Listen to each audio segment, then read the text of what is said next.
அமைச்சரை தெரியாதுன்னு சொன்ன ஓட்டுநர் யாரை கேட்டு இங்க நிறுத்துனீங்க? லெஃப்ட் ரைட் வாங்கிய சிவசங்கர். வணக்கம் செய்திப்புணல் நேயர்களே. நள்ளிரவில் அரசு ஒதுக்கிய ஓட்டலில் பேருந்தை நிறுத்தாமல் வேறு இடத்தில் நிறுத்தி பிரேக் விட்ட ஓட்டுநர் நடத்துனர்களை அமைச்சர் சிவசங்கர் கடுமையாக எச்சரித்தார். தமிழகத்தில் சென்னை மாநகரம் முதல் கிராமங்கள் வரை அரசு பேருந்து சேவை வழங்கப்பட்டு வருகிறது.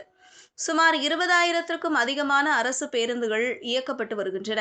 மேலும் TNSTC, SETC, MTC, Villupuram, Madurai, Kumbakonam, Kovai, Salem என 8 போக்குவரத்து கழகங்களும் இயக்கப்பட்டு வருகின்றன.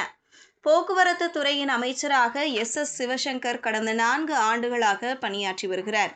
குறிப்பாக சென்னையில் இருந்து மற்ற நகரங்களுக்கு பேருந்துகள் குறைவாகவே இயக்கப்படுவதாக பொதுமக்கள் குற்றம் சாட்ட அது தொடர்பாக நடவடிக்கை எடுத்தார்.